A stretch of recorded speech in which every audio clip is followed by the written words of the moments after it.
All right. So welcome everybody to the Moreno Valley Public Library's Author Showcase event. Thank you all so much for being here. Like Latasha said, we really appreciate it. This presentation will be recorded for you to view later on our YouTube and our Facebook pages. As a reminder, please keep your microphones muted and your video cameras off to minimize distractions to the presenter and to prevent background noise during the recording. If you have any questions for our presenter, put them in the chat box and we'll get to them at the end. I do know Latasha will also be asking for some interaction and things like that as well, but I'll let her handle that explanation. So now I'm going to introduce our very special guest author. Latasha Jimerson is a self-published author, writing coach, high school teacher, and professional speaker. She attended her dream school in Louisiana, Grambling State University, where she met her future husband. She graduated from California State University, San Bernardino in 2001 to pursue her passion of being a teacher. In 2016, she started taking pieces from her diary and organizing them into a book. In 2017, she stumbled upon a self-publishing opportunity with Amazon. To her absolute surprise, she quickly gained an audience of diverse readers. Her new passion is coaching new authors on their publishing journey. She loves to help other people realize their dreams. Welcome, Latasha, and thank you so much for being here. Well, thank you so much for that, Cloud. That was a beautiful introduction. I really appreciate that. Woo! Well, happy Saturday, everybody. It is January 29th, 2022. It's 2 o'clock Standard Pacific Time, and it's beautiful here in California. Go ahead. I'd love for you to drop in the chat 3 words to describe your year. It's only January, and there's a lot that has happened already in January. So just put in the chat 3 words to describe what it has been like for you so far.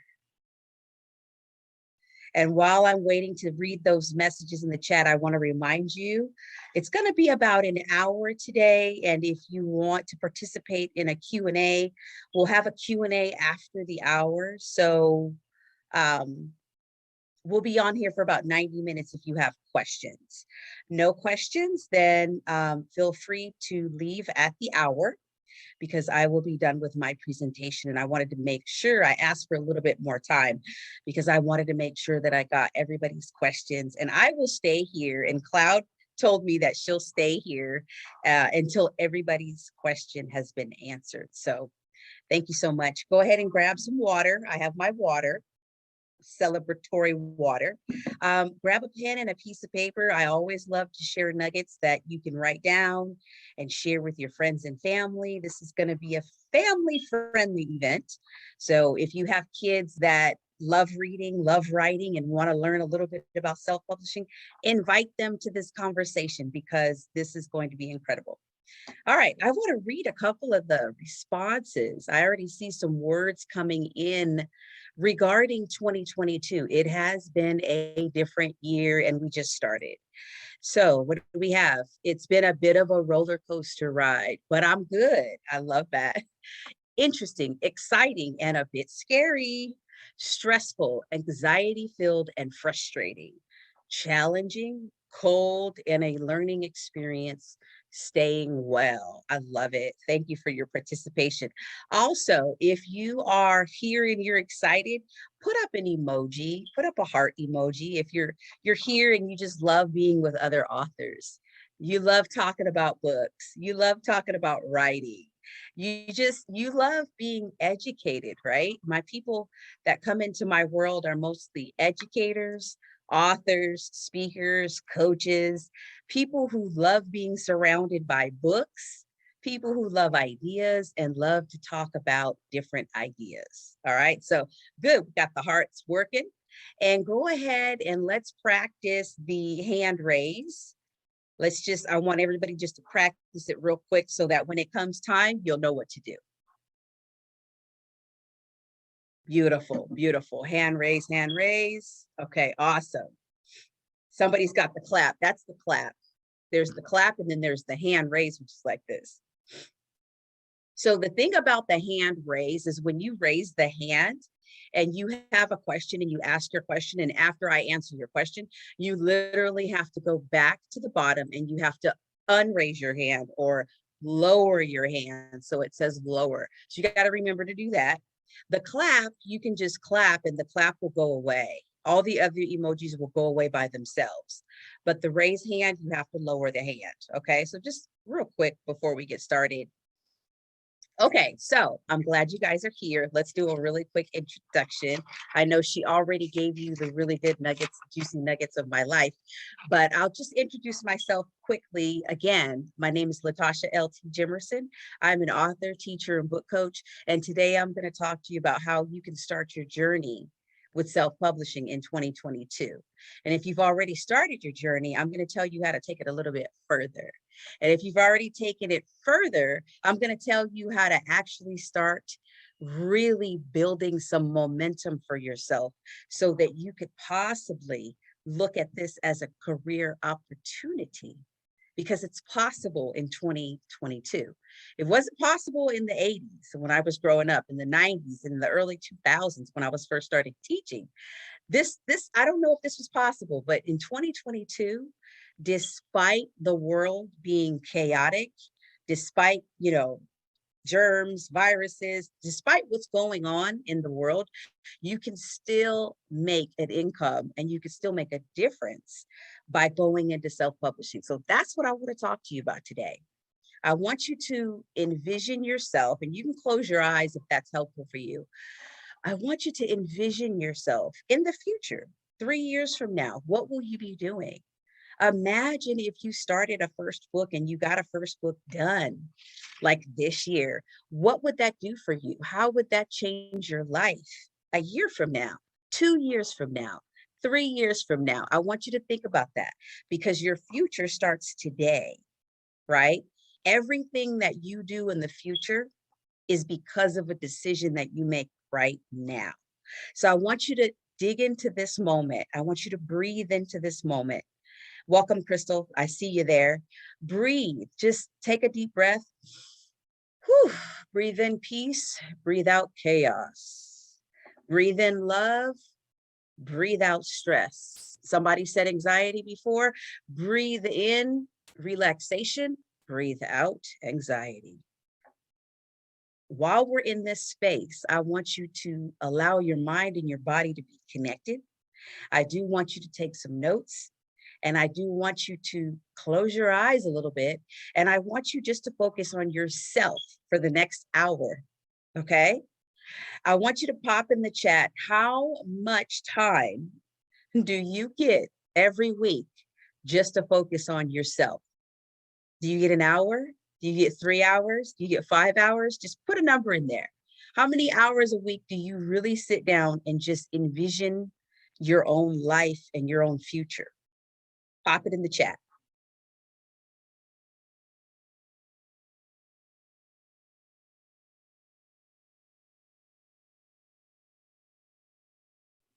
I try to focus on myself at least 1 hour a day. Beautiful. This is your hour today. This is your hour where you just get to close your eyes and dream for a little bit.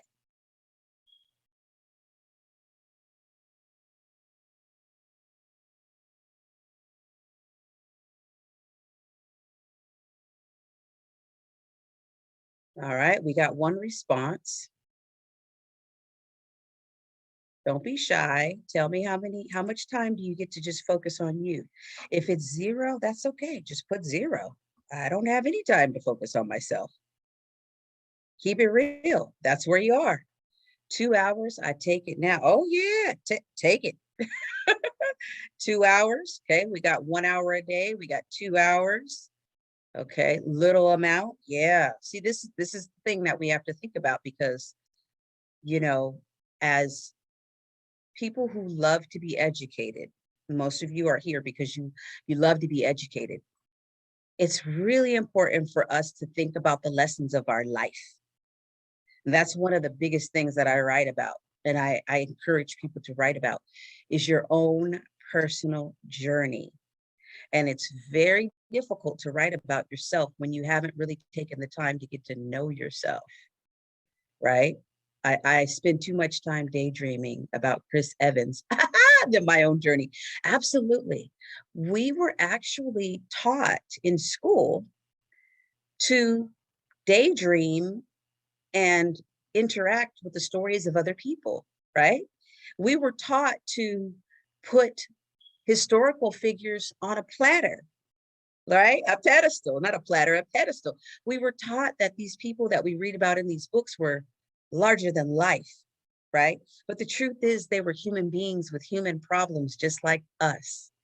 And so now the sermon that I'm preaching all day long and twice on Sunday is that it's your time to think about your life and to publish a book about you. It's your time to start writing about the experiences that you've gone through because you have a voice. You have a voice, you have a message, and other people they're on the edge of their seat. They're waiting to hear what you have to say. I want you to imagine an audience like this.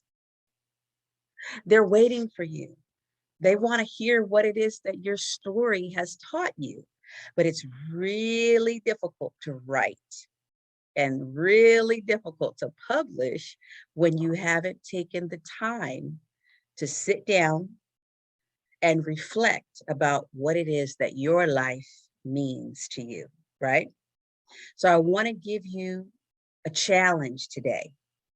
I want you to sit down every day for at least 10 minutes and think about yourself.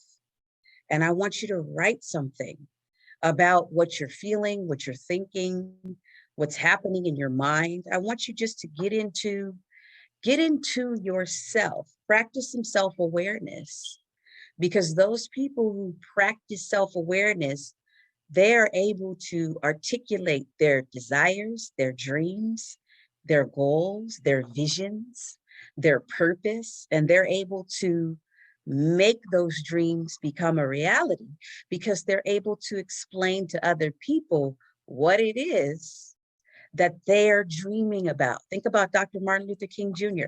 We celebrated his birthday this month, right? Next month, we're going to celebrate President's Week, right? Think about these people that we've read about in history. What is it that they were able to do?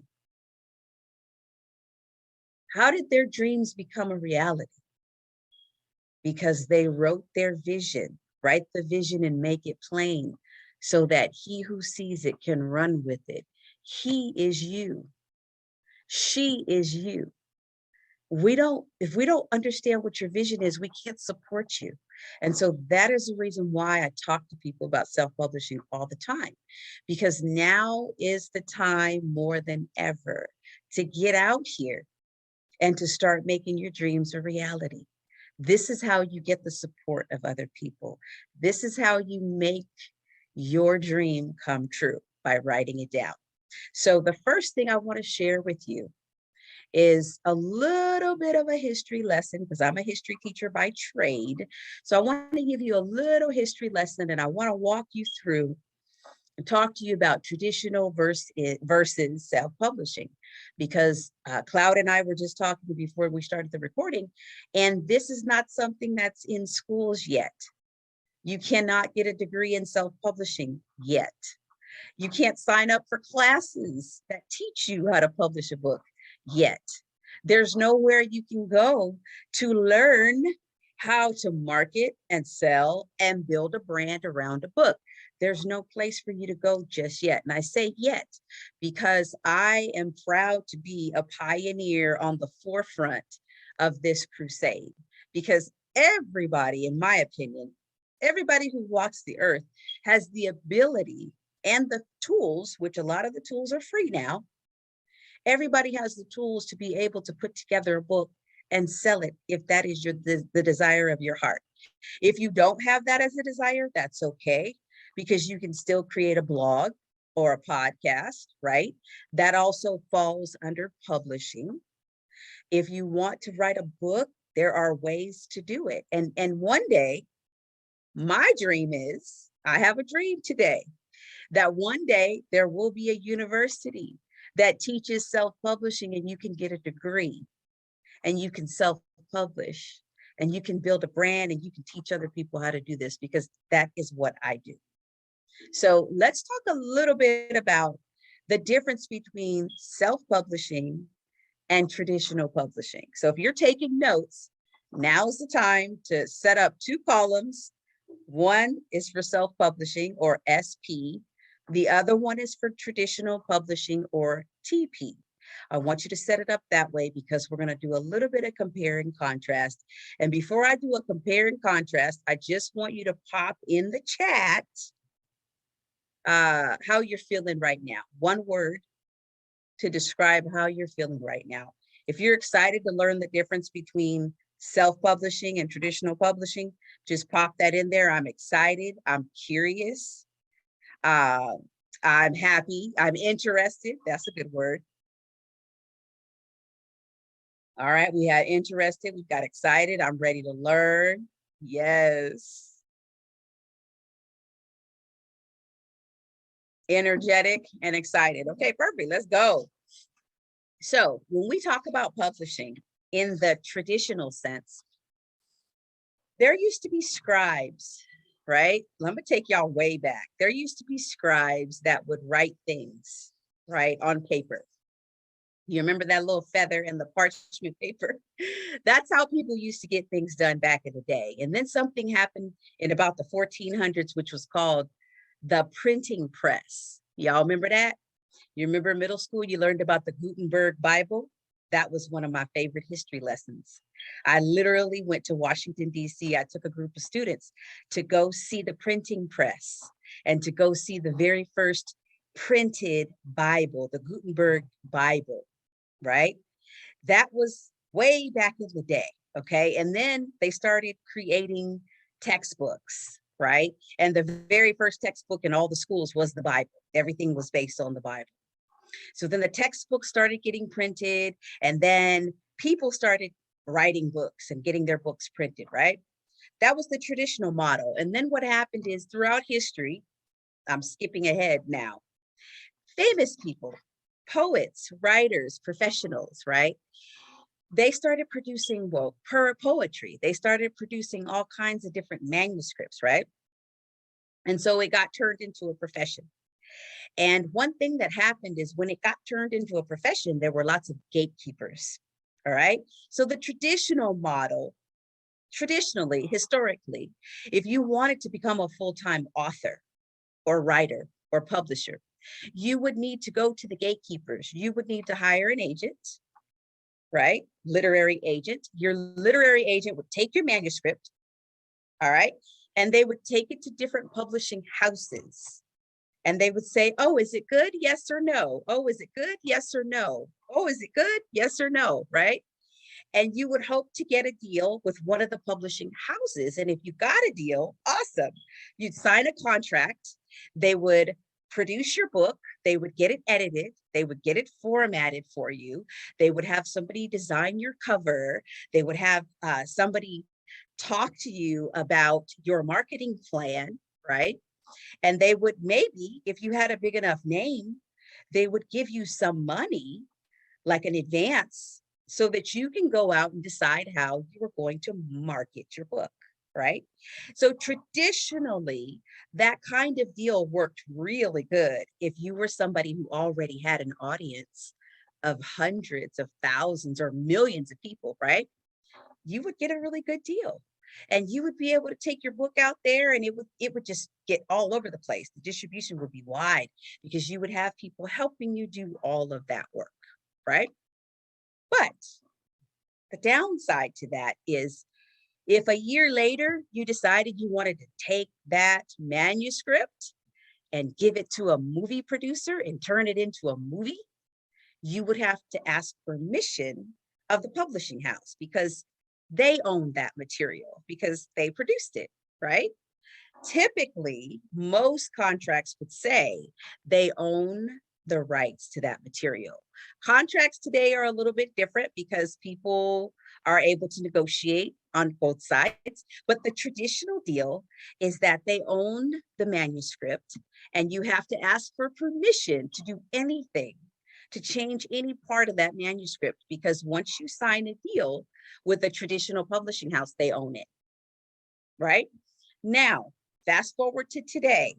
self-publishing has been explosive, because not only do authors want to have complete control of their ideas, they also want to be able to make a lot more money.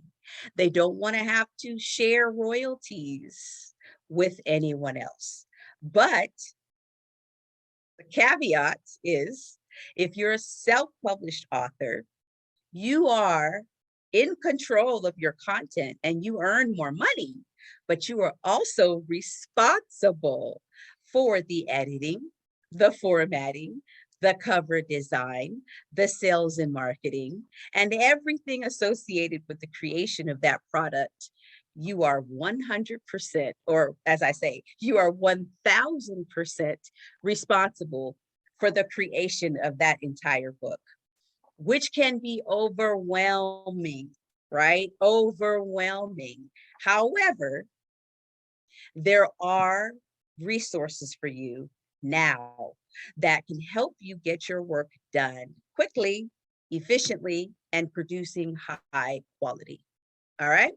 So that's just a really, really quick comparison, traditional versus self-publishing. That's a really quick overall understanding. Where I fall is self-publishing. It is my favorite thing to do. I started doing it in 2017 as a hobby, because as a classroom teacher in the summer, I never taught summer school. I always wanted to do something for myself. So I would either go on a trip or read a book or write a book or do something just different for myself. So I started pulling together pieces of my life, things that I learned from my journey, things that I pulled out of my diary. Like literally, I've had a diary since I was 12 years old. And I have journals on my bookcase here at my house that are just like exploding with paper, sticky notes. I just love to write. I've always been a writer. But I haven't always loved to share my writing. And I'm going to tell you a quick story. And I want you to think about, as I'm telling you this story, I want you to think about your life, your relationship with writing. I want you to think about your personal journey. Because when I was 12 years old, I did not like writing, and I did not like anyone to know what was in my diary. It was my personal place where I went to escape and share my own ideas with my own. It was like my best friend, right? My diary was my best friend. So I had a teacher in 7th grade. I was 12 years old, and I had this teacher. She was my avid teacher and my English teacher. And at the time, I did not like this teacher, because I would walk in every day and she let us choose where we sat. And I sat in the middle of the class, not in the front, not in the back, smack dab front and center in the middle, because I wanted everybody else to hide me, because I didn't want her to call on me ever. I didn't want her to know what I had in my mind. I didn't want her to ask me for an answer. I just didn't want to talk, period. So I sat in the middle. And typically she wouldn't call on me because there were other people around me that would speak up. And there was one particular week where I had a brain fart. I didn't know what I was doing. And she came up to me and she said, okay, the timer is getting ready to go. You're going to have 10 minutes to write. Okay. I want you to get your pen and your paper ready. I want you to put your name in the top right-hand corner. You know how teachers do. I want you to write the prompt on the top of the line. You know how teachers are, right? Bossy. She says, okay, how come you don't have anything on your paper? And I was like, what? Covering up my paper, like trying to what you talking about, Willis? She was like, you haven't written anything. The timer is going. What's wrong? Do you not understand the prompt? And I was like, I don't know what to write. And she said, what do you mean? And I said, I just don't know what to write. And I looked to my left, I looked to my right, and all my classmates were just writing. I mean, they were just writing. They were filling up pages. And I was just like, I don't know what to write. What do you want me to do? And she's like, you have to do this assignment. There is no excuse. Failure is not an option. And I was just like, okay, well, what do you want me to write? She goes, write that. And I said, well, what do you write? What? She said, what you just said, write that. And I said, well, what did I just say? She said, you said you don't know what to write. And I said, because I don't. And she said, you need to write that. And I said, oh. She said, literally, number your page 1 through 50. And I was like, okay. And she said, you need to write, I don't know what to write 50 times until the timer goes off. And I was like, okay, well, what about when it's time to share? I have to tell them that. She's like, you have to do this assignment. There's no excuse, get it done. So I did it. And I did that like day after day after day for like several weeks because I didn't know what to write. And it was the anxiety. What was frustrating me was the anxiety of me having to stand up, the thought of me having to stand up and share with my classmate next to me, because we would have to do a pair share. We'd have to turn to our neighbor and stand up or sit down or whatever. And we would have to tell the person what we wrote on that paper. And I never felt that my ideas were good enough at all. So I didn't want anybody to see any part of what I wrote. And so that was what was causing me to have that hesitation and not want to write. So what that taught me, because I had to do that for weeks. That taught me two things. First, she wasn't going to allow me to fail. That was the first thing. And secondly, that I needed to develop the writing muscle. Write that down. I needed to develop the writing muscle, because when you develop the writing muscle, you can write anything, anywhere, anytime, for anybody. It just becomes a part of who you are. It becomes a part of what you do, right? It's just like anything else that you do. If you play an instrument, if you dance, if you're an athlete, you practice and practice until you develop that muscle. And when you develop that muscle, you got it, right? So I was 12 years old, 7th grade. I could not stand that teacher during that year. But what had happened was the year after that, I was in 8th grade. And when those teachers put out those writing prompts and we had to do those 5-paragraph essays right on the spot, I was ready. When they told us to write an autobiographical essay, I was ready. The persuasive essay, I was ready. The compare and contrast essay, I was ready. I was like, boom, got it. What's next? Right? I didn't know what that teacher was doing at the time, but it set me up for writing success.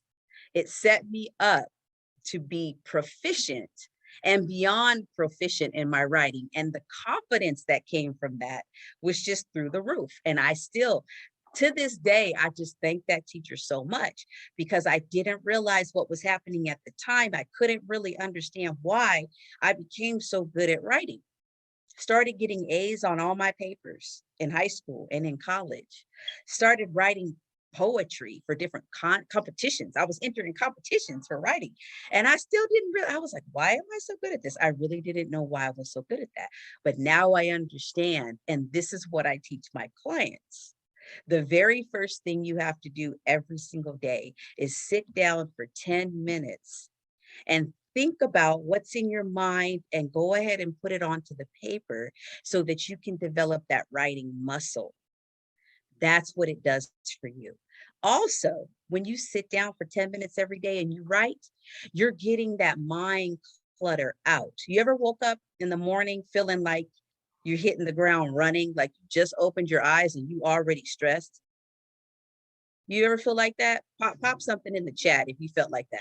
Like you just woke up in the morning, you just opened your eyes, your feet just hit the ground, and you're already thinking about all the things that you need to do during the day, all of the bills that need to be paid, all of the homework that needs to be checked. And if you're a teacher, all of those papers that you didn't grade over the weekend, right? You brought that suitcase home with all those papers and they're still in there. And now it's Monday morning. And what are you going to do?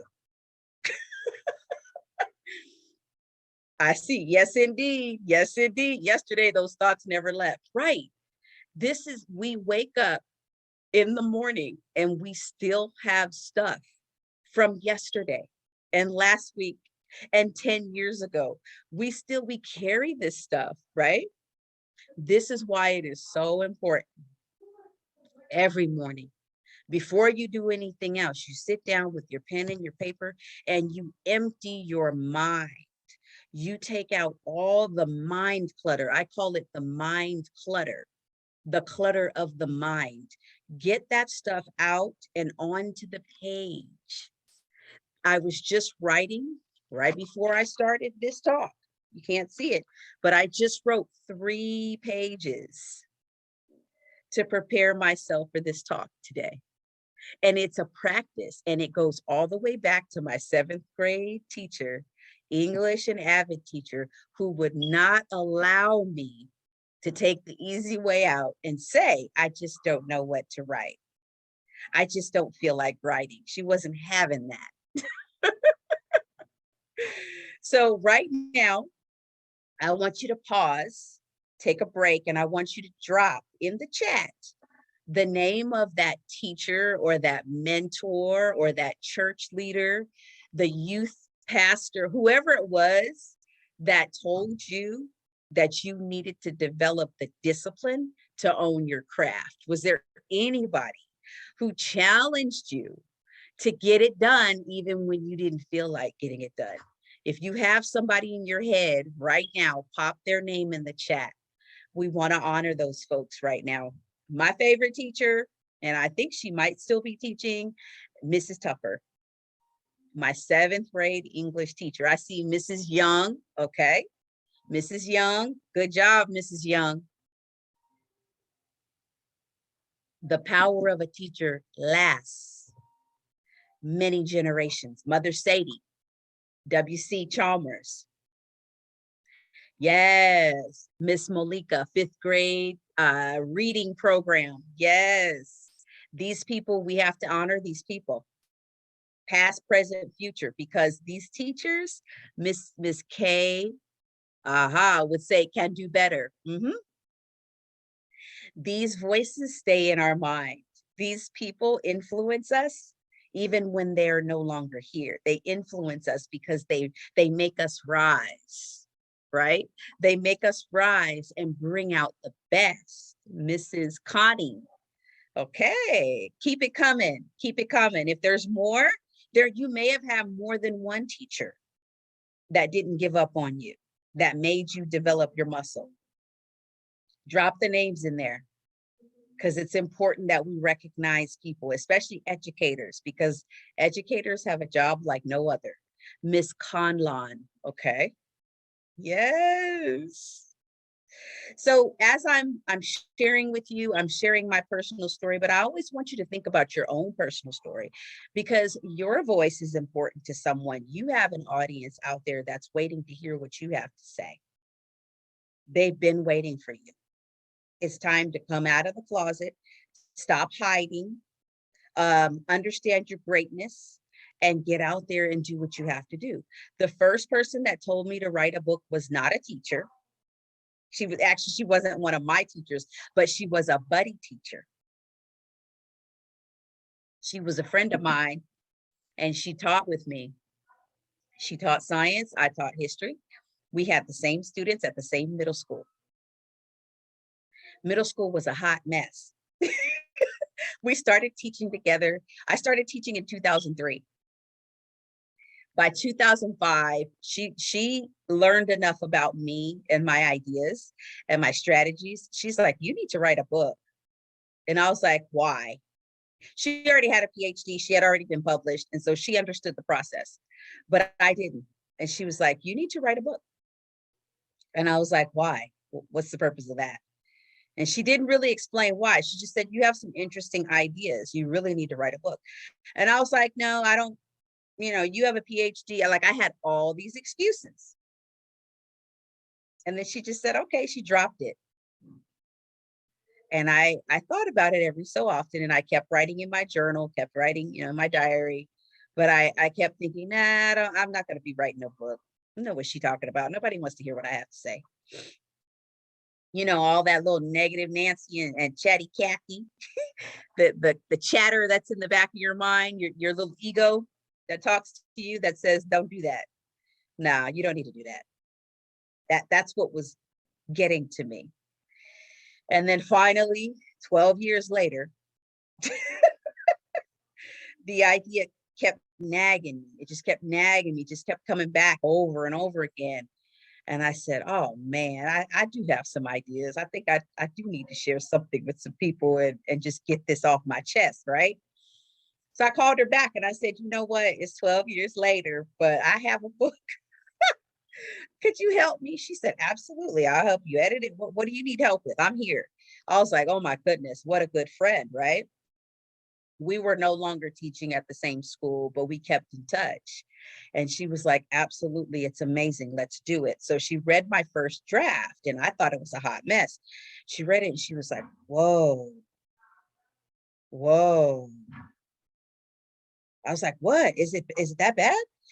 She was like, this is incredible. And I was like, okay. She's like, no. First of all, she's like, whoa, I didn't know all that stuff happened to you in your life. She's like, wow, you overcame a lot. She's like, wow, I look at you different. And I was like, okay. And then she said, people are going to understand this and connect with the story, and you have to publish this now.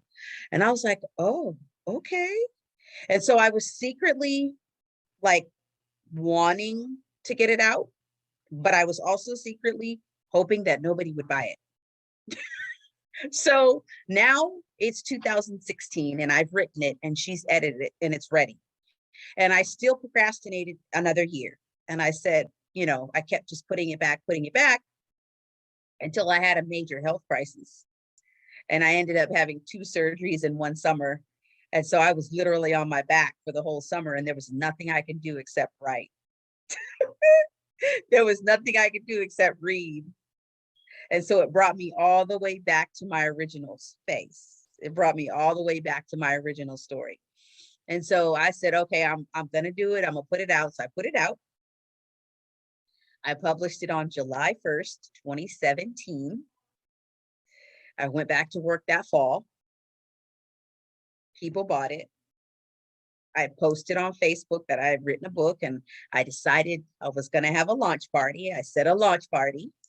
And I said, yeah, I'm still secretly hoping in my mind that nobody buys it. I'm still hoping, like, I did what she told me to do. You know, I did what I thought I should do. And see, it's a failure. Like I secretly was thinking that in my head, like, please don't buy this book.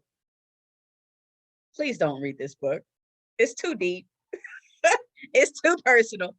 Lo and behold, I had the launch party at my house. I set up a table with my books. My kids were there, my husband's there, everybody's there. I set it all up. I opened the door and there were people coming from everywhere. People that I had worked with when I first started teaching in 2004, 2003, 2004. It's 2017 now. They're coming out of the woodworks. It's neighbors. It's church members. It's like, wow. I'm sitting there looking around like, all these people read this book? Why? So then they start asking questions.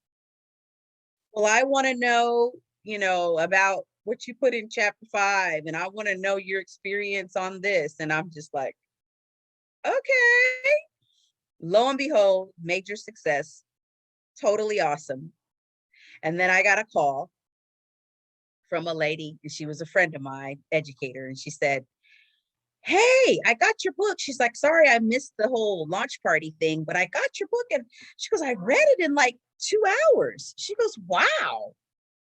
Let me ask you this question. When are you going to write your next book? And I was like, no, you didn't. How are you going to ask me to write a second book and you don't understand what it took for me to write that first book? Really? Like, that's what I was thinking in my head. I didn't dare say that out loud, but I was thinking that in my head, like, girl, you don't know what it took to get that first book done. That was emotionally draining. And she was like, when's your second book coming out? And I was like, oh my gosh. Okay. So I'm on to something, right? And I told you, I'm doing this during the summer. So now I'm doing this during the winter break. I'm writing books during my spring break. I'm writing books every weekend. I'm writing something. I'm writing like on my lunch break. I'm writing before school. I'm writing after school. I'm writing in the middle of the night, 2 o'clock in the morning. I'm on the computer like this, just like, "Wah!" I'm just writing. Like something took over my soul. Something got down into my bones, and it just made me act like a Mack truck. Like I was just writing and writing and writing. So my second book was about parenting. My third book was about self-care. My fourth book was about teaching. My next book was about teaching. And then I did a collaboration when Corona struck. I did a collaboration with other teachers, and the book was called Corona Struck, because we still wanted to find a way as teachers to connect with our students, even though we were on quarantine, right? We still wanted our kids to have something to read and be inspired by, right? We still wanted our kids to say, my teacher said, and here it is. She said it in a book, right? So that's what we wanted. And that's what we did. That was my first book collaboration. And then I was asked to be a part of a second collaboration with 25 public speakers. And we wrote a book called Visibility.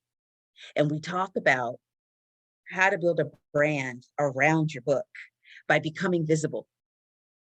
And so that was my 8th book. And that one went bestseller, and Corona Struck went bestseller on Amazon. And so I was able to add best-selling author to my resume. And so now, folks, I'm here to tell you, if you haven't done your first book yet, and you're kind of still on the fence, you're kind of teeter-tottering back and forth, and you're kind of tipping your toe in the water, and you're just kind of looking around and researching, I'm telling you today, with God as my witness, it is time for you to come out of the closet and do it now. It is time for you to come out of the closet and write your story and get your book done this year. This is it. If it's now or never. If it's now, I mean, it's now or never, right? You've never had this many tools in front of you. There's never been a time in history when the world has been hungry for your story, especially if you're a colored person. Especially if you're a woman. I don't know if y'all know, but women are winning right now. I don't know if y'all have seen it. If you've watched the news at all, there's a little bit of positive news. The positive news that I watch says that women are winning. Women are winning. We're no longer the second-class citizen. No, I'm sorry. I don't buy that story anymore. So your voice, the voice that you were born with, the story that's in your heart, the life that you've been living, it's time for you to come and share that with other people. And I'm just going to tell you this. The water is fine. I'm over here. I'm teaching. I'm still teaching from home. I'm still publishing books. I'm over here living my best life, and the water is fine. It's okay. It's safe to come out. I don't know what kind of limiting beliefs you've been letting fly around your head, but I let them fly around my head for 12 years. And that's what kept me, all of my stinking thinking and negative thoughts, all of the things that were holding me back. I had to let that stuff go in order to have the opportunity to be able to speak in front of people like you today. And I so appreciate you lending me your ear, right? I so appreciate you allowing me to drop these little nuggets on you, because it is so important. Your story must be told. Your story is your story, and nobody can take that away from you. You are the expert. You have the credential. You have all the expertise you need to get your story written right now. So I want to invite you, for those of you that are curious and you want a little bit more, I'm going to invite you to go to my website. I'm going to invite you to book a call with me if you want to sit down and have a virtual coffee chat over Zoom. and just kick back and throw some ideas out. If you want to bounce ideas off of me, I'm open. If you want some advice on what direction you should go in, right? I'm open and available to you. For those of you who already have books out and you need support on getting those books sold, getting those consistent sales and learning how to market yourself, I'm available to you. Get on my calendar this week. I have a few spots left. Go to the website, myfirstbook.org. Click that button in the top right-hand corner. It's a blue button. It says schedule an appointment. You do not want to miss an opportunity to get some advice about what you need to do in this year, because this is the time that you need to get your story out. This is your opportunity to finally think about your legacy. What will your legacy be to the world? How proud will your grandchildren be when they get to hold up your book and say, my grandma wrote this, my grandpa wrote this? How awesome is that? My mom wrote this.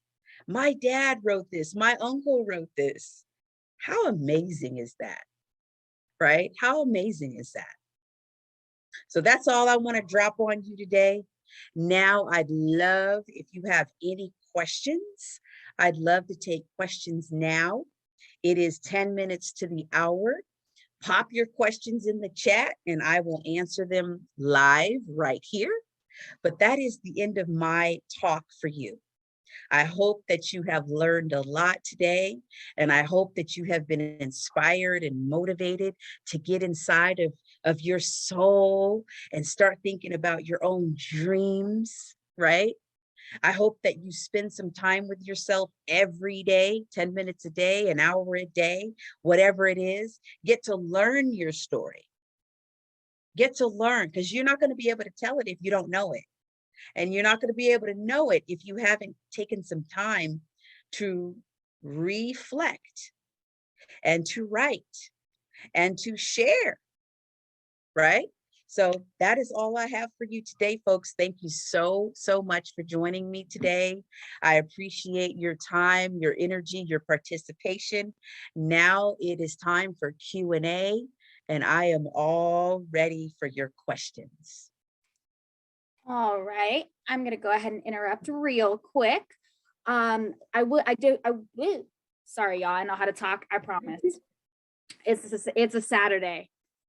I will ask that you all still keep the video off on your screens, but if you all are willing and if you're okay with your voice being on the recording, we are okay if you unmute yourself to ask the question.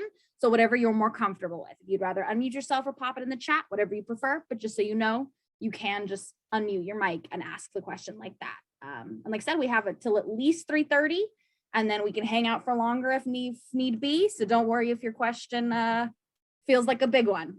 We're excited to hear them. So back to you, Latasha. Thank you. I'd love to hear your voice. I see one question in the chat, but I'd love to hear your voice. Yes, I have a question. How do you get past? I have written a book already. I actually did a collaboration with you, and I have so many ideas and thoughts in my mind as far as getting this second book out. I also did a digital download about exercise, and I've had several people ask me, when are you going to do the exercise books for seniors? But I have so many distractions going on. I'll start, then I'll stop, then I'll start, then I stop. What is some of your suggestions or ideas how to get past that? Or should you just go through whatever it is that you're going through or dealing with at the time and then write when you're more focused? Yeah, good question. I love it. I love it. So the main thing is, when you feel like you're stuck and you feel like, oh, I just don't know what to write, give yourself a break. Take a break and get a writing buddy. Get an accountability partner. Get some person who you can bounce ideas off of, because sometimes it is hard to write it down. Sometimes you need to talk it out. So if you can find somebody that will just talk it out with you, maybe they could write something while you're talking, because it's really emotional when you're writing about personal stories, about things that are happening in your life, or just things that you want to share. Sometimes it gets emotional and you need someone to bounce those ideas off of. So stop the writing for a second and just talk it out. And then go back to the writing, right? Go back to the writing and give yourself an opportunity to flow another day. Another thing that I do to get into the flow state, because you have to be in a creative flow space, I go take a walk. I go outside and get into nature, and then I come home and I sit down and I write, because then my brain has had an opportunity to process. I've gotten some oxygen in my lungs flowing to my heart.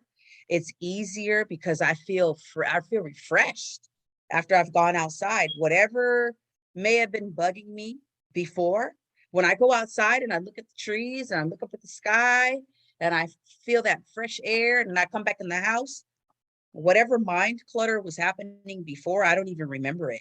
And so for me, that is the time when I get into the flow state, the creative state, because you got to set yourself up to be creative and to flow, right? You're not going to be able to produce something really good after an argument.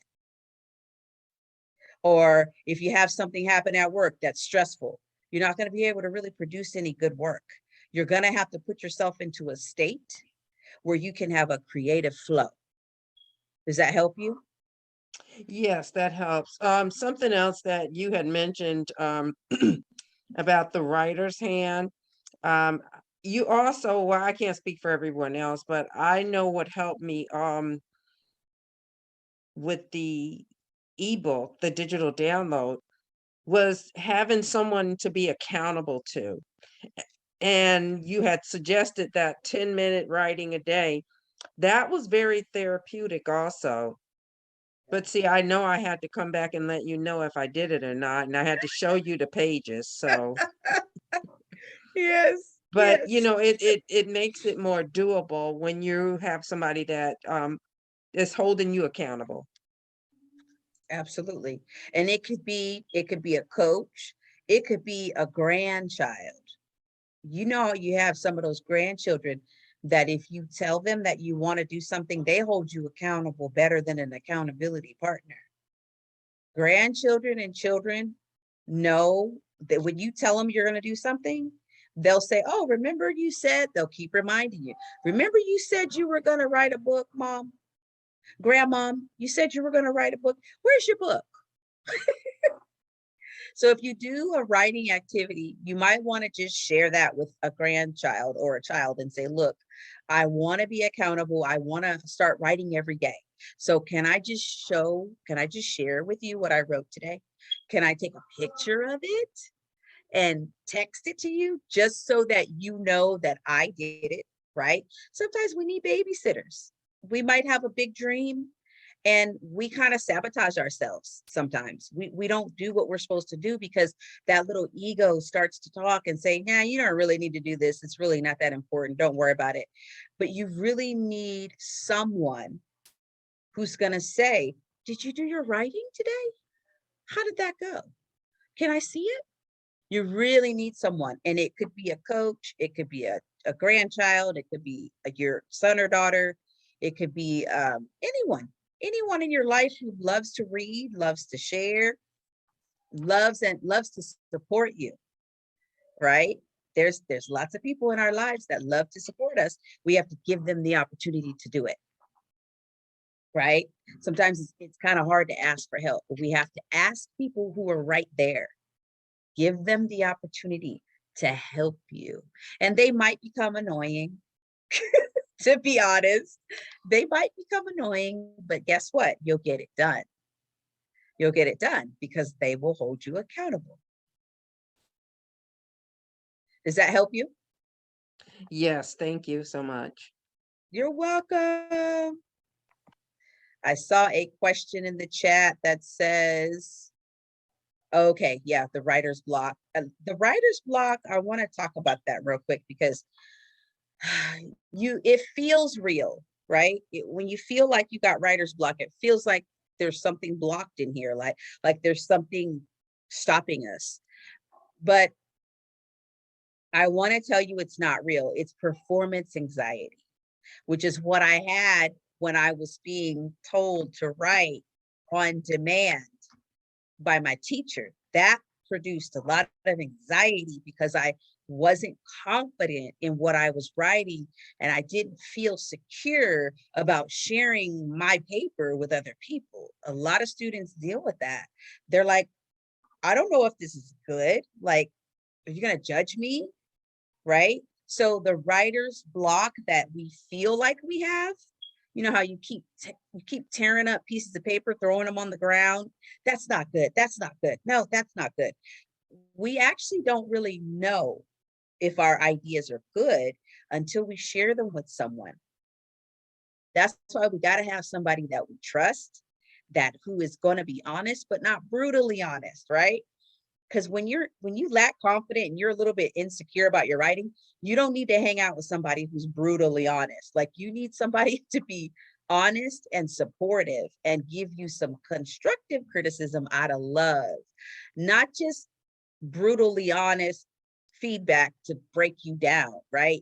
And you can feel the difference. You feel the energy of when somebody's just trying to break you down versus really trying to give you some helpful feedback and actually help you, right? And support you and tell you, I was thinking maybe you could do this, and maybe then this will make it a little bit better. And you got to have somebody in your corner who is supportive and who's going to give you constructive criticism, because the writer's block is really, I call that writer's block, AKA performance anxiety, because we get self-conscious and we're afraid of what people are going to say about what we wrote, which is totally normal, totally normal.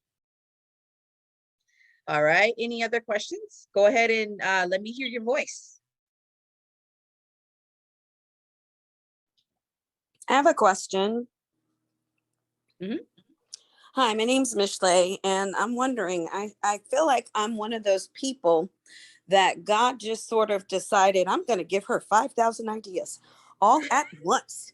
She's going to be the one to have 5,000, and that's how that's going to be.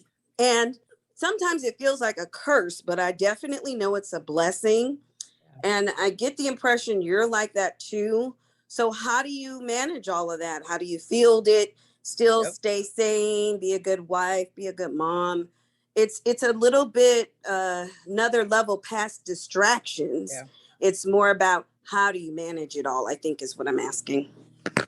Absolutely. 5,000 ideas. Yeah. Biggest thing I do is for daily brain dump every single day. Get it out. And sometimes I write the ideas on a sticky note or an index card, and I put them somewhere, and then I look at them. I go back a couple days after and I look at them and I start to sort the ideas out and organize them. And I start to think, okay, what idea should I act upon today? Right? And it's hard for me to actually decide that if I haven't really thought about my big vision, right? So you got 5,000 ideas. When you write them all down, now they're no longer in your head. They're on paper. So now your thoughts are physical and tangible. So now the clutter is out. You have it on paper. So now it's like a 1,000-piece puzzle, right? You know those 1,000-piece puzzles that are like 3D puzzles that are huge? Like, sometimes that's how my ideas feel. Like, I have so many, I don't know what am I supposed to be doing? Okay, you get them out on paper.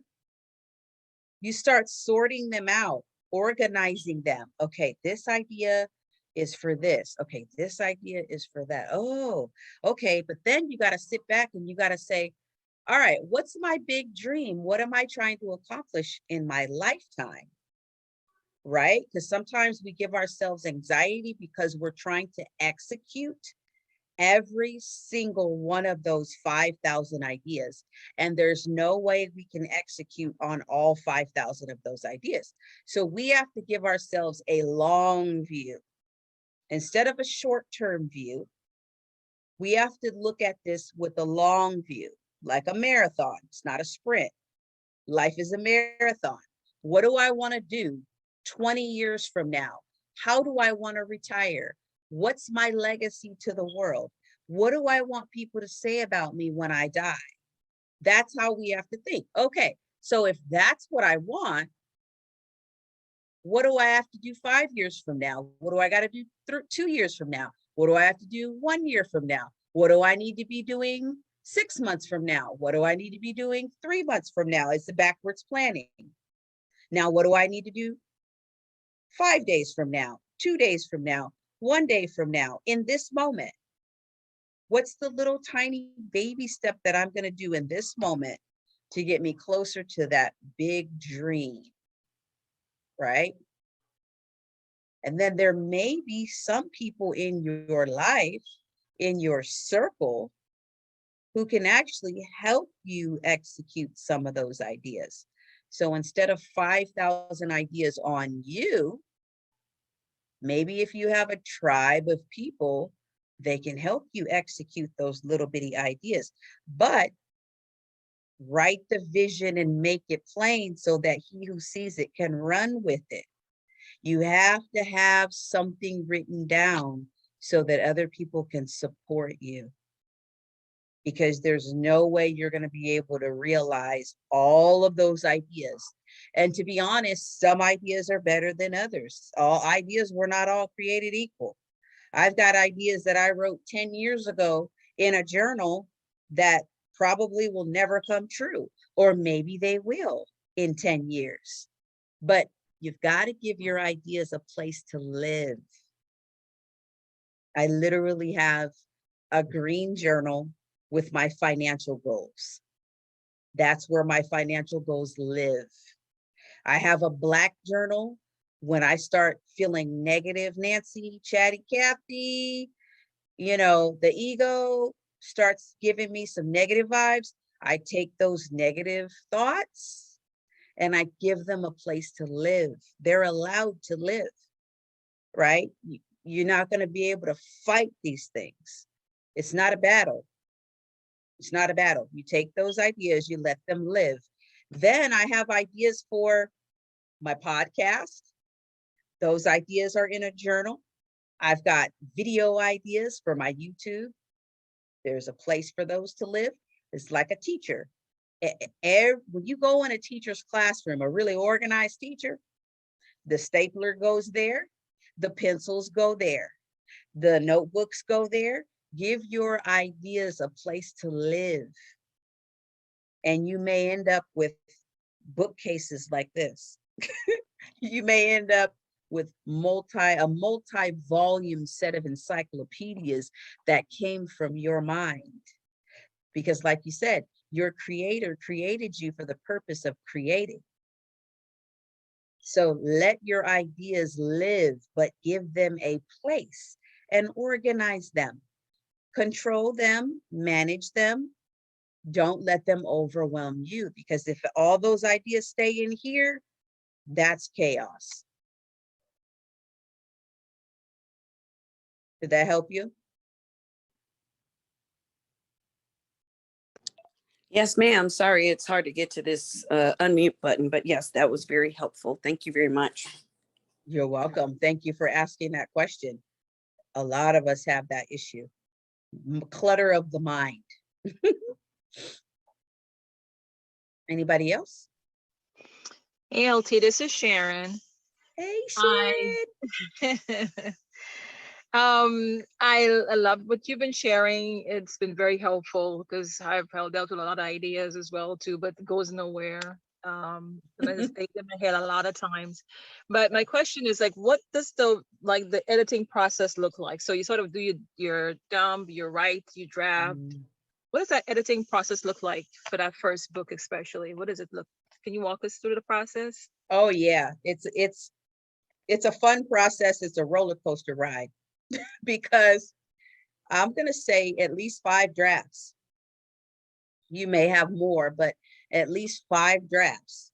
So the book that you started with is not the book that you're going to finish with, because you're going to take it through and you're going to let other people's eyeballs look at it. Because the more eyeballs, the better, the more feedback, which is the most uncomfortable thing in the world. Like, nobody wants to get feedback about their work because it's so personal, and it can be so painful when somebody says, well, you know, chapter 3 didn't really make any sense. I don't really know what you're talking about. You have to be open to that feedback. And that's the part that, So draft 1 is a sloppy copy. It's just going to be what it is. Draft 2 is going to be what you do with Grammarly. You can do that on your own. Draft 3 is what you do with a beta reader or a coach, right? Draft 4 and draft 5 are going to be after you've gotten enough feedback to do it again and again and again. So I'll give you an example. When I walk my clients through this, they give me their sloppy copy. I look at it. I say, okay, keep writing. I don't give much feedback in the very beginning because they just need to keep writing. You need to have a lot of stuff, because then some of the stuff is going to end up on the cutting room floor. So you just need to flow. Just keep flowing until you can't flow no more. And you'll know when you're done flowing, because you'll be like, that's it. That's all I got. I'm empty. Right? Then we go through and we start sharing a little breadcrumbs with the beta readers. 10, 15 people, maybe even just 5 people. Okay. They give you their feedback. You go back and you say, okay, this is the feedback that I got from so-and-so. This is the feedback I got from so-and-so. Okay. How much of it do I want to keep? How much of it do I want to change?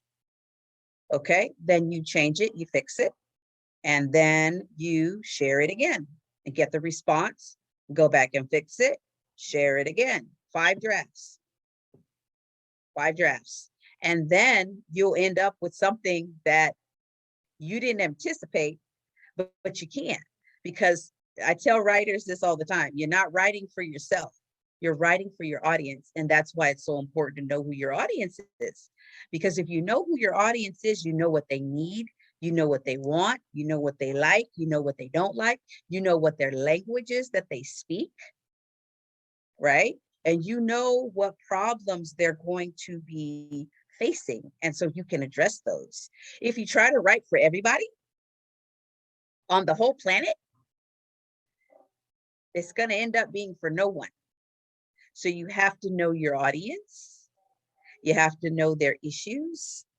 And you have to be able to take the universal theme out of your life, because there are some universal themes that are part of your story.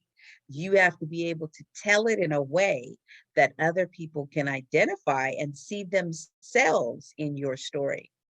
So the editing process is grueling because you have to be open to constructive criticism. And that is the part where people fall apart, because they write something, they share it with one person, that person doesn't like it, and they throw it away. They never get past the whole feedback section. That's a part of the editing process. You edit your work based on what your audience has said. If your audience is asking you for something, give it to them.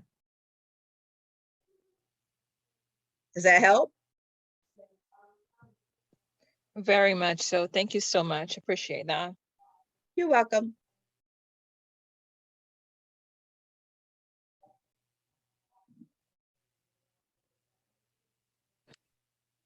Hi, this is Crystal Mills. How are you? Hi, Crystal. Thank you so much for taking the time out to have this course today. Ms. Dolores invited me. I really honestly didn't know exactly what it was about, but I know if she invited me, it was something interesting. But it's God's timing because I'm just finishing up my first book, and I didn't know it would take this long to write, but I'm just finishing it up. It's called Hope After Trauma Drama, a Black woman's survival story. So I've identified my audience. My audience is Black women. And it's just been a lot. I think when you're writing, the supportive part is important. And it's so hard to really not give up because it's like you said, the automatic negative thoughts come in and you tell yourself, like, is this story really worth telling? So thank you for being transparent and saying that. You're welcome. Now my question, I think I'm at the last edit. I hope I'm at the last edit. I'm praying I'm at the last edit. I'm ready. But it's like, I don't know exactly what direction I need to or really want to go in from here. Yeah. I know there's always the option of, I don't want to do traditional publishing. I know. So I guess I'm leaning more towards self-publishing. But would it be, what would be the next step? I'm at that last draft. So what's the next step look like? Well, of course, I'm going to say book a call with me because I'm going to give you a free consultation and sit down and listen to your idea and give you some guidance and some direction. So definitely go to the website, myfirstbook.org. Click that button at the top that says schedule an appointment, get on my calendar. It says virtual coffee chat. That's what we do. We just talk about it. The other thing you can do is there are so many. I mean, there are dozens.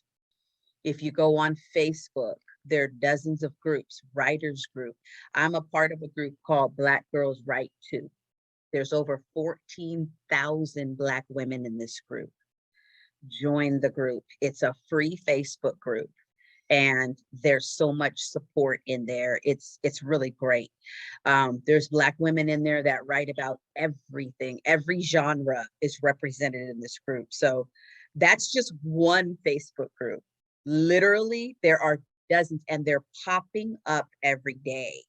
And a lot of them are really quality places where you can go and hang out, ask questions, look at what everybody else is doing. There's writing challenges. You can find accountability partners in there. Literally, plug into these virtual opportunities because right now, everything online is exploding. So this is a really good time to be a Black woman writing a book for Black women because we are out there looking for juicy stories. And we have juicy stories. We got colorful stories. And we are finally rising up and sharing because there's an audience for us. And there's so much opportunity and so much potential. So congratulations, pat yourself on the back. I'm going to give you a clap for even getting your first book to this drafting part. So congratulations for doing that. If you want to drop, congratulations. I'm excited because a lot of people will never do it. They'll say they're going to do it and then they won't do it. So good job. And I just had a second quick question. Mm-hmm. I was also about a week ago offered a writing contract to do some urban fiction. Now, this goes to, I think her name was Michelle, and that was so funny to me when she said 5,000 ideas because I'm the same way. And I have Michelle, like a million different notebooks with stuff in it, and you feel like a crazy person because you have all this stuff, and you're like, what is this about? But I was so happened to be offered this contract, and I had like all this stuff that I had written before that was in that genre. My question specifically is, does it make sense to do a publishing contract? Like, it's my first time. This book that I'm writing now is my first book. but that would be my first book in that genre of urban fiction. So does it make sense to do a publishing contract with someone? That's a good idea. Okay, so that's a good question. I will go ahead and see what my personal book does first. I would just go ahead and self-publish and see what you can do. You have nothing to lose. Just see what you can do on your own. And then later on, if you want to entertain a contract, then that's cool. But experience it for yourself. And then you can kind of see if it would be beneficial for you to connect and do something like that for somebody else. But be true to your story. Put your story out first. Complete it, because what you're going to do when you complete a project and you publish something, you gain a lot of respect for yourself. It tells your brain, oh, we do what we say we're going to do. I can depend on me. I can trust me. I did this, right? I did this. I'm done. It's over. Now it's all about me getting my message out there and connecting with the readers, and experience that first, because that is a confidence booster. That is an elevation of your status. You stand up stronger and strong and taller when you can tell somebody, I'm an author. I'm an author. Would you like me to come speak? I'm an author. It just feels good. And when you can do that, you become a hell of a negotiator, right? When you are offered a contract and you're an author and you've established yourself by yourself first, then you can go into the conversation and say, oh, well, I was able to do this on my own. How does this benefit me? Here's what I'm bringing to the table. What are you offering me? That's a whole different swag. Yeah, you're an author. Congratulations. And go into the Facebook groups. I have a Facebook group. It's called 2022 Publishing for Professional Authors. I just changed the name this year. And it's a group where you can literally promote yourself 24/7. I created it for the purpose of having a safe place for authors to go to help each other, support each other, buy each other's books, give each other advice. It's a free group. Highly recommend you join that group. And there's a ton of other groups, because people are starting to realize it's a jungle out here. You know, we're self-published, so we don't have a marketing budget, right? Like, we don't have a publicist like some of these other authors that have these budgets. They have a publicist, they have they have all this different stuff going on. We have to build our movement from the ground up. This is a grassroots movement, but you start by being local. I'm so grateful to my local library. I appreciate my local library. I've been a part of the Moreno Valley community since June of 2000. I was just telling Cloud that I can't believe my daughter was 3 months old when we moved to Moreno Valley. And the very first place that I would take my students or take my children during the summer was a summer reading program. And we would go to the Moreno Valley Library. So it's been 22 years, this relationship that I've had with the Moreno Valley Library. And so start out local.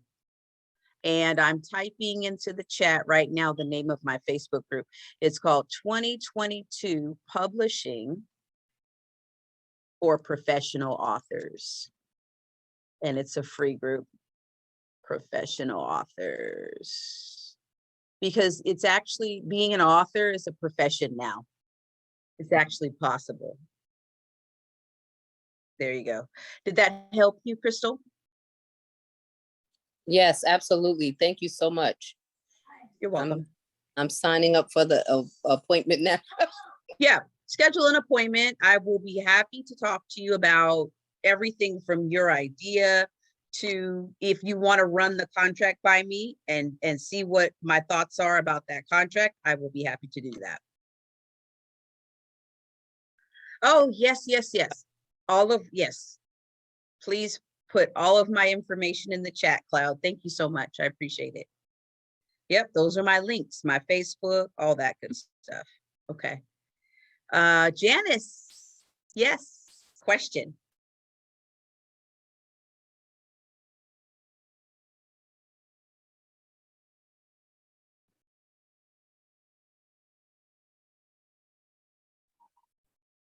Hi, Latasha. I'm sorry I took so long. I was trying to find the button to unmute. Hey. Thank you so much. Your information is so valuable. Thank you. I have already, I self-published in 1999. I didn't think it was a book. I just thought it was conversations that I had with God during prayer. And I was told that I had a book because I was fasting and praying and asking God to give me directions on how to get out of a place that I was stuck in. And I kept hearing, take your hands off your mess. So that's the title of the book. It's a very small book. It's maybe 45 pages. But anyway, I was told that I had a book that was needed at a prayer breakfast, and that was the name of the book they were looking for. So I published it quicker than I wanted to, because like I said, I didn't think it was a book. I only printed 1,000 copies. All of those sold.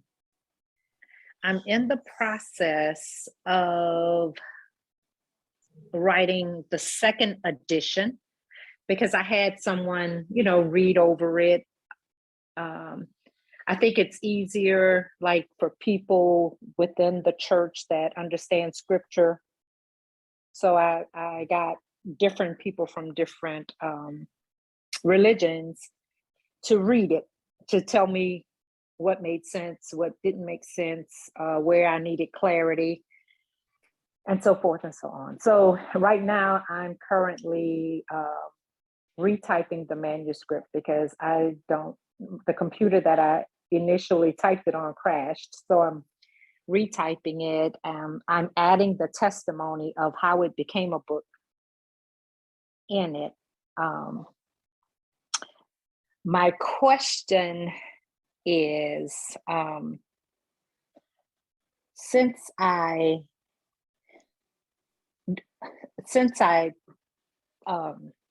self-published the first time, should I do an ebook with it? Would it be wise, and would I lose my rights if I did that? Quick question. Did you publish it on Amazon? No, I self-published it Okay. myself with a printer, with just a regular printer. I formatted it. Yes. And did as much as I could to lower cost. Yep. And they did the rest. Okay. Were you able to purchase an ISBN? I looked into it, but I don't have an ISBN on it. But I did the poor man's copyright, mailed it to myself, and I haven't opened it. Okay. Absolutely. Republish it. Okay. This time buy an ISBN, and Okay. you can publish an e-version and a paperback at the same time. And you can also do an audiobook so that it's available in 3 formats. Okay. And so whenever you do an ebook, who holds the rights? You do. Okay. I wasn't certain of how that works. Okay. Oh yeah, you do. You own it. Okay. And I also have like 5,000 ideas. I have plays. I write poetry. Yes. I'm a contributing writer for Gumbo for the Soul. It's an African American it's African American inspirational stories for Black women. And I've published some poetry, but like I want to write devotionals. I want to write plays. Mhm. I've done greeting cards. I would like to do my own line of greeting cards. It's just so many things. I just feel like if I just like like the person said earlier, like the young lady said earlier, it feels like a curse and a blessing at the same time, even though I know it's a blessing. So thanks for the Yeah. advice on the different color journals. I will use that idea. You're so welcome. Thank you for sharing and congratulations. Thank you. You sold Matt. 1,000 copies? Yes, and I didn't think that was a lot till somebody told me, "Are you crazy?" I was like, That's "Well, it was amazing. just 1,000." They were like, "Well, how much? How many did you sell?" I said, "Well, only 1,000." They were like, "Only?" Yeah. And That's awesome. I brought 100 to the prayer breakfast, and I gave the first copy away and sold the 99 there.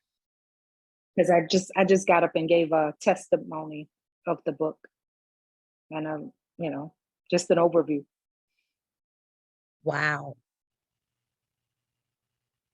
And just recently I was invited to another prayer breakfast to because of the book, but I was like, I don't have any.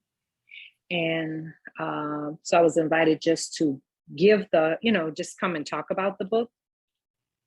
And Yeah. so that's why I'm working on the next edition. And so I just collected addresses and emails. I had my little niece do a quick website so they could register there for a Mhm. launch. Now, I don't know how to do a launch. I'm just moving by faith. Congratulations. We'll You're see. making all the right progress. You're making all the right moves. You can easily, do you see yourself as a full-time writer in the future? Just writing? I would like to be, yes. I would definitely like to be. I'm to the point where I'm ready to retire.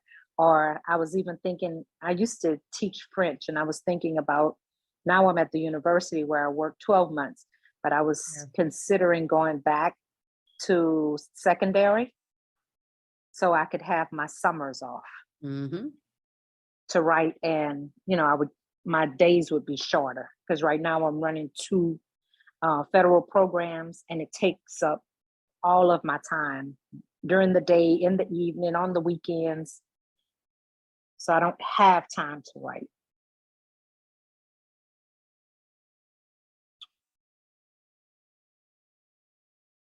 We need to have a virtual coffee chat. Okay. I will register. Yeah, just go to that website at the top, click on Okay. Schedule an appointment. We need to talk because this is one of the things that I teach people in my master class. Teach people Mhm. how to take their one book, their first book, open up 3 new streams of income, and retire as a full-time author. This is what I do all day. I teach self-publishing all day. I gave up my teaching position because I had a bigger vision for my life, and I've never looked back because this is what I get to do. This is the work that I've created for myself. And this industry is wide open, and the opportunities right now, it's explosive what's happening in self-publishing right now. So if you have even an inkling about writing full-time, it's now. Okay. Congratulations on 1,000 copies. That's incredible. Thank you. You're welcome. And you did that without a publicist or a marketing director. Right. Yeah, Right. you're used to doing 5 jobs, huh? Yes. I when you ask who inspired us to write, and I listed a teacher. I think she just acknowledged that I could write, but for whatever reason, writing always came pretty natural and pretty easy. Like I just hear it. I don't know if anyone else in the room has that experience where you just hear it and you write it. Yep. Oops. Yep. You're a writer. So I just need to do it. Yeah. And I Yeah. think I'm ready. Every day I feel a little more ready. Yeah. To be true to myself, to who Mhm. I really am. Yeah, it's time to get that book out again so that everybody can have access to it. Online, physical, audio, all those formats. You can easily get all those formats covered very quickly. Now, have you written any children's books? No, no children's books. Okay. That's not my wheelhouse. I I have a have a lot of few of friends those. though. I have friends in my Okay. community. If you want to join my Facebook community, there's dozens of people in there that are children's book authors. I just met an illustrator on Clubhouse the other day who all she does is illustrate books. And so she's like, hey, you know anyone? And I'm like, yeah, I'm pretty sure. Okay, I need to meet her. Yeah, absolutely. We'll talk about that Okay. during our coffee chat. All right. Thank you so much. You're welcome. One more question, because I think we're way over time. Cloud, how are we doing on time? It is 3:30 right now, so we are technically at time of the official program. Again, to my knowledge, Zoom won't kick us out. So if you want to take another question, that's totally fine with me. Okay. But if anybody does need to leave, I just want to say thank you so much for this. I found myself among friends. I'm glad that there are Mhm. other people that God has dumped 5,000 ideas into their heads. So I'm going to have to make myself a shirt that says I got 99 problems, but writing a book ain't one. I love Thank it. you so much. Love I it. have a question. Yes, Sharon. So, I wish I had done some things earlier. So an opportunity came up for me to speak at a conference in April, the 7th and the 8th. And I'll be speaking on the 7th. I'll be speaking about trauma and integrating some of my experience in there. I'll be in the second session of a 6-session program. This kind of landed on my lap about 3-4 days ago. And now I'm thinking you should have done what you were supposed to do a long time ago so you can take advantage of this opportunity. The other thing, well, I'm going to still take advantage of it. Now I need to scramble. In addition to the conference, there is an aftercare program. So what I was initially asked to do is an aftercare program, a 6-week aftercare program, where I create a curriculum for 1 hour a week. People register for the course.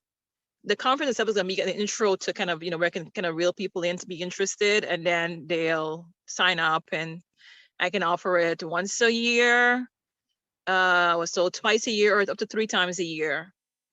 And they're going to charge for the aftercare program, and then we get a certain rate per hour. But we also can monetize it in other ways. And I'm thinking, I don't know what to do. I know I need to do some things, but I'm scrambling now. My brain is scrambling.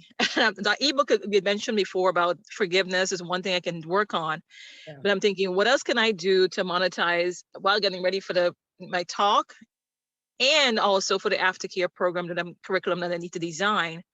And I'm like, I know who would do that, who could afford, who could tell me who to do this, but I don't, I'm feeling kind of overwhelmed, right? But I know I need to do something to monetize, because when they're paying me per hour, it's not gonna work.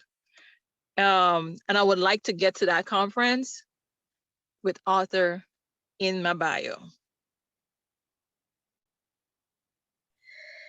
Congratulations, Sharon. Congratulations first for having that opportunity.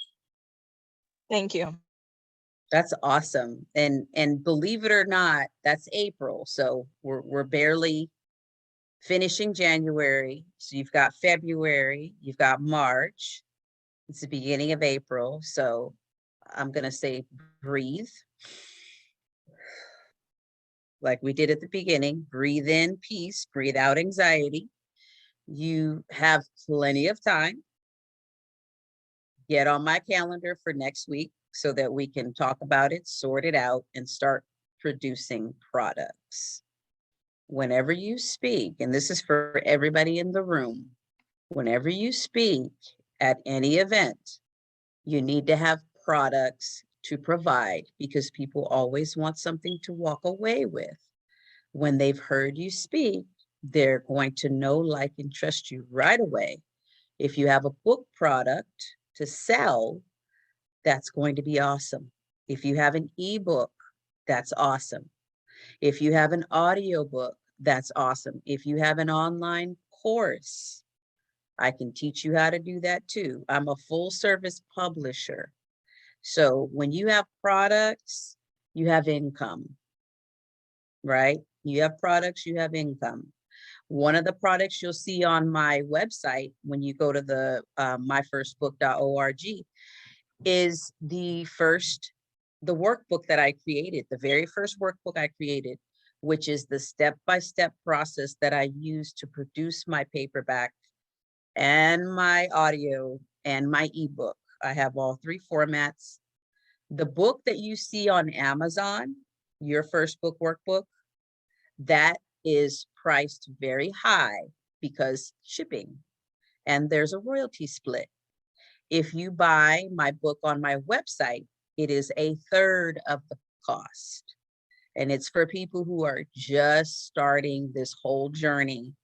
And you need to understand intellectual property, ISBN, copyright. There's a lot of stuff you need to understand. Title search. How do you make sure you're not plagiarizing? How do you know if you have original content? All of that is inside of my workbook. You can get it on my website. If you just go to myfirstbook.org, go to products, you'll see it. But yeah, Sharon, you bring up a good point. Anytime you have any type of opportunity, have products with you. You believe it or not, you have time right now to produce a paperback book. You have time. My clients have done it. We've done 90-day turnarounds. We've done 60-day turnarounds. One of my clients wrote a book in 20 days and had it out. So you're in the right space with the right people, with the right resources. It's now about making a decision to take action. So the first step, I would say, book a call with me for next week. That's step one. Step one. Start researching what it is that you're going to put together. You already have content. You need a strategy and you need some products. So you've done the 5-day challenge. So the 5-day challenge is getting an ebook done, right? You're beyond that. Now it's time for you to get your paperback done. And you can do that way before it's April. There's a lot you can do in a very short period of time. That is very encouraging. Thank you. You helped my anxiety a lot. Yeah, you're welcome. Just breathe. Just breathe. This is what I tell people all the time. You have all these ideas in your head and you don't know how, but that's my zone of genius. I know how. That's why you come to me. You get the coaching that you need. You do the free course. If you want to do beyond that, then you hire me, or you just, whatever. You get a coach, you get a mentor, you get into a community where there are people who know how.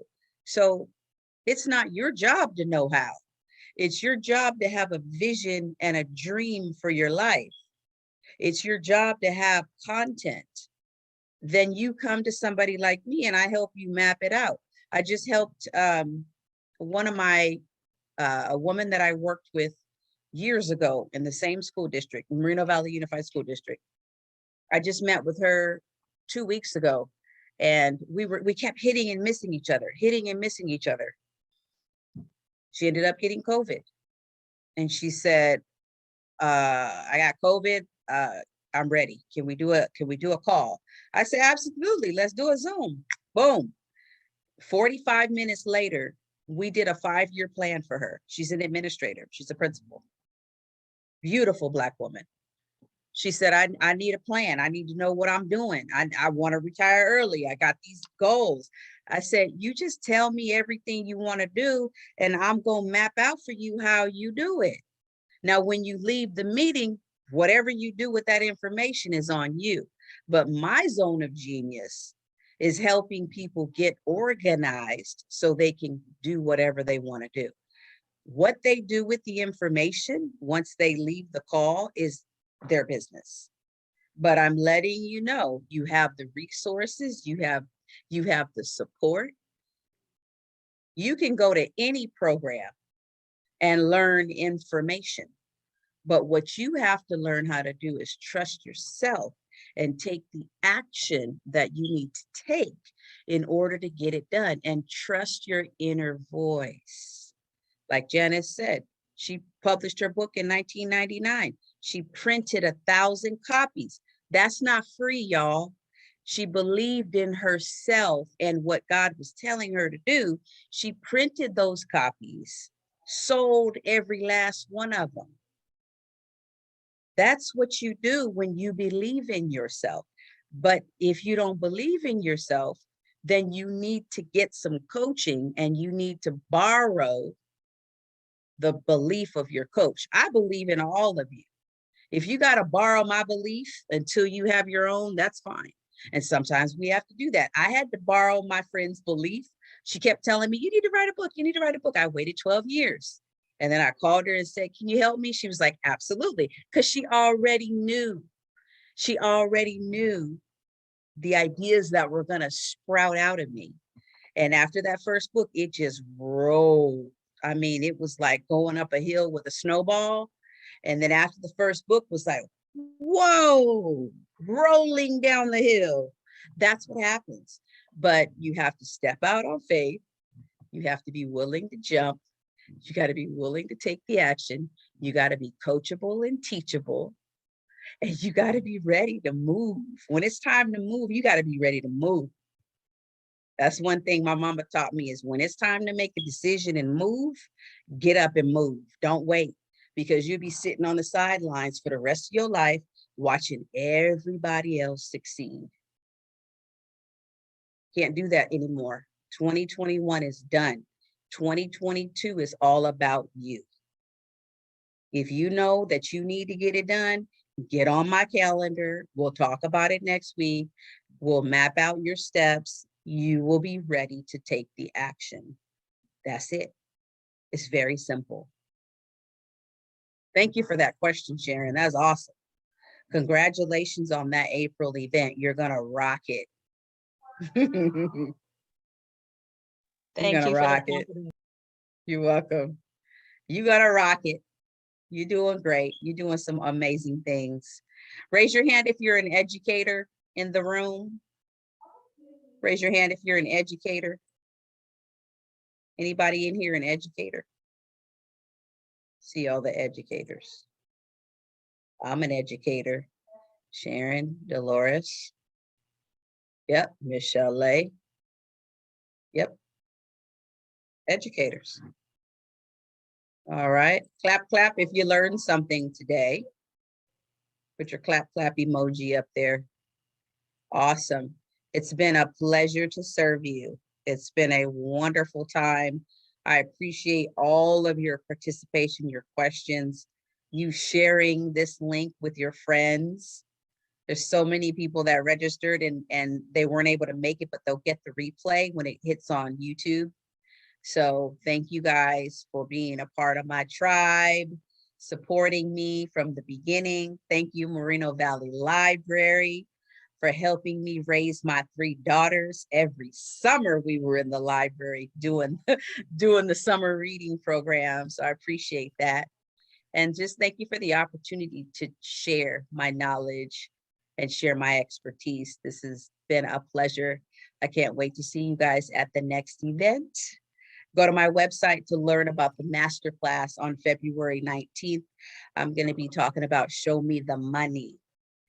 If y'all have a book already, you should be earning at least 3 streams of income from that book.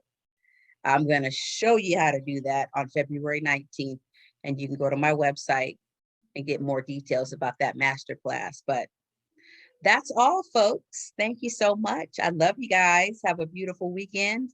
Enjoy, and I'll see you on my calendar next week. Thank you so much, Ms. Jimerson, for being the person you are and for sharing the knowledge and the time that you took with us today. Thank you again. Thank you. Thank you. Yes, Thank you, everybody. Thank you everyone for coming, and thank you, Latasha, for being here 100%. We really appreciate it. We all learned a lot. And thank you all for coming. And like Latasha said, for sharing this with everyone. We always appreciate it. Just like I said, thank you for being here, and thank you for spending some time with us on a Saturday afternoon.